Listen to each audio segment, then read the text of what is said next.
Hey guys, this is CJ with Beyond Adaptation Fitness. This is a tutorial for a full body CARS routine. CARS stands for Controlled Articulated Rotations. In this routine, we're going to challenge the usable range of motion of our joints. The difference between flexibility and mobility is flexibility typically refers to a maximum joint angle as a result of an external force acting upon the joint, such as gravity. This is passive range of motion. Mobility, on the other hand, refers to usable ranges of motion that our bodies can perform without any external help. So we are going to try to move and challenge each major joint in isolation to improve neuromuscular control, identify and address any imbalances in mobility on either side of the body, and use this as part of a warm-up for a more extended workout that requires good body awareness, control, as well as a very limber body. I will be releasing the videos to the rest of the workout soon, so stay tuned for that. However, you can absolutely use the CARS routine on its own as part of a recovery day, or if you're just starting to get into exercise, this is a great way to lay a good foundation. As you learn more exercises, you will see that a good mind-muscle connection will help you understand how to dial in your technique, as well as confirm you're using the proper muscles for a given exercise. Remember, if you enjoy the content, please consider hitting the like button and subscribing to the channel. Let's get started. Starting with the neck, I'm tucking my chin to my chest, and then imagine I have a marker on my chin. I'm drawing a collar on my chest with my chin. I take my chin as far over my shoulder as I can, looking back over my shoulder, leaning into the productive discomfort here, feeling the stretch. Then once I can't turn my head anymore, I start to tilt the head up and raise the chin to the sky, aiming to reach maximum neck extension. From here, I rotate my chin to my opposite shoulder and look over that shoulder as far as I can before drawing the imaginary collar with my chin all the way back down to the beginning. My recommendation for breath work here is to exhale when your chin is tucked and inhale when your chin is raised. Do this 3 to 4 times in each direction. Moving down to the thoracic spine. Today, I decided to cross my arms across my chest in a kneeling variation, but you can do this standing or seated as well. The object is to lock in the hip position as best you can, bearing down a bit with the core. I'm taking my T-spine through forward flexion, then lateral flexion, as well as a slight twist, and then extension as I raise the chest and look up. The goal here is to get as much movement as you can from the belly button up. There will be some inevitable movement of the lumbar, but the more you button down the core, the easier it will be to isolate the T-spine. Do this as many times as you need. Generally, 3 to 5 times in each direction is sufficient. You can do this seated, standing, or kneeling. And if you're not sure whether you're getting any movement in the T-spine, which is fairly stiff in general, it doesn't hurt to film yourself to see if you're getting movement in the desired area. A common issue I encounter is people having a hard time getting good back extension in the T-spine area. Inhale when you lean back, exhale when you round the back coming forward, pushing the belly button to the spine. Next up, I'm working on lumbar and sacral spine mobility. From a tabletop position, I will be working a segmented cat-cow variation, just isolating the hip position here. So in this tabletop position, I'm going to alternate from anterior pelvic tilt, so tailbone up to the sky, to posterior pelvic tilt, squeezing the glutes, tucking the tailbone down, pushing the belly button to the spine. Notice that there is very little movement above the belly button. I find this gives me enormous relief and release of the lower back. My lower back tends to get pretty tight, and this helps manage my chronic anterior pelvic tilt.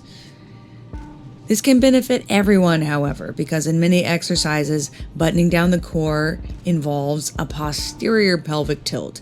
For example, any kind of standing overhead press, so think strict press, push press, any kind of hip hinge, and any kind of exercises that require a strong plank position like push-ups or rows. Understanding where your hips are in space and how to control their position is going to help you assume the correct position when you need to. Now I'm going to work on moving the entire spine with some spinal rolls. First rolling up and then down. Now you might think this looks pretty silly, and you might feel silly doing it, but believe me, it feels great for the spine and it really helps integrate all the movement we just did. After we do our spinal rolls up and down, make S shapes from side to side. Think axle rows when you do this. Again, you might feel dumb doing this, but seriously, who cares? After that, I'm going for rotation of the chest, more lumbar articulation. So think forward, side, back, side of the chest. A few rotations in each direction. Try to keep your shoulders level here and your hips relatively stable. You can also do this from a seated position if it helps you connect to the muscle a bit more. Moving to shoulders. I'm going to work one shoulder at a time and try to establish the largest range of motion for each joint. Holding my hand out almost parallel with the ground and my hand in a fist, I raise my shoulder as high as I can to my ear, then as far forward as I can, then down, then back, squeezing the shoulder blade towards the midline. Repeat this segmented shoulder roll 3 times before trying to link them together in a smooth rotation. Still think about the 4 corners of the movement to challenge the usable range of motion. Then repeat the segmented and then smooth sequence in the opposite direction.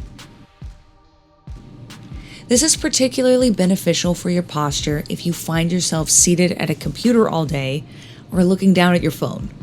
A very common problem I encounter with my clients is the inability to truly pack their shoulders in the down and back position, which is such a fundamental position for countless strength training exercises.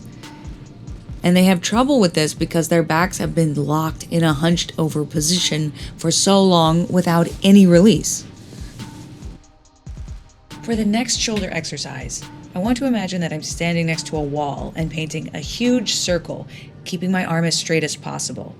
I raise the arm high, palm facing in, and pushing the thumb behind me until I can't anymore. Once I can no longer move, I slowly turn the palm facing out, pushing the thumb towards my body as I lower the arm. Then I retrace my steps, going in the opposite direction, raising the arm behind my back until it stops. Then I rotate the arm out and continue overhead. That transition point between shoulder flexion and extension is the least comfortable part. So take your time there and go slowly. Really push into the edge. It might feel a little crunchy, but that's the area that needs the most work. Do this 3 to 5 times for each shoulder, or as much as you can tolerate.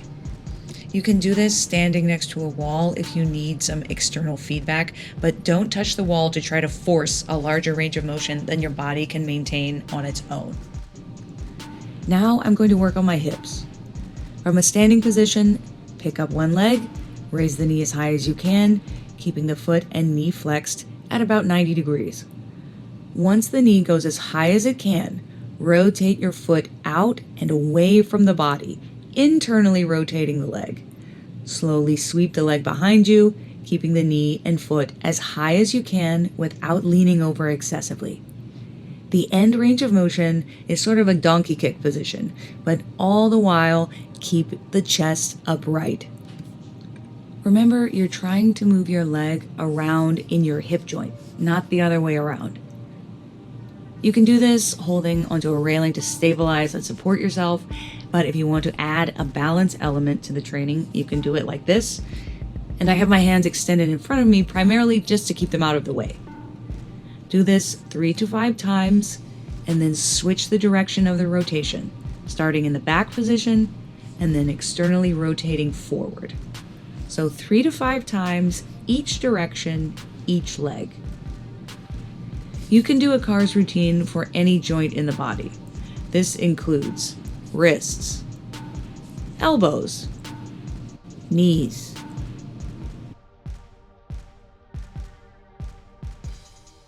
ankles,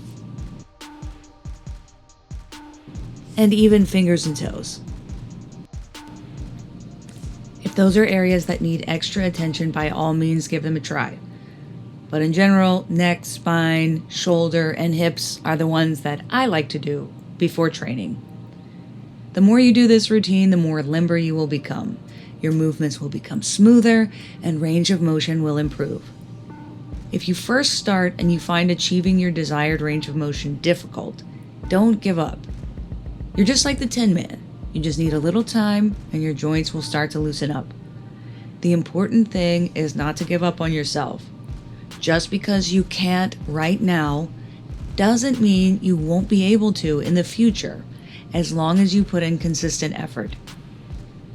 If you can't right now and don't even bother trying to fix your mobility issues, you will continue to get more and more locked up. Lean into productive discomfort. Your body will thank you. That's it for the CARS video. I hope you'll check in again soon for the videos for the rest of this workout. If you like what you see and find the information useful, please consider to like this video and subscribe to my channel, Beyond Adaptation Fitness, where I give it to you straight. See you next time.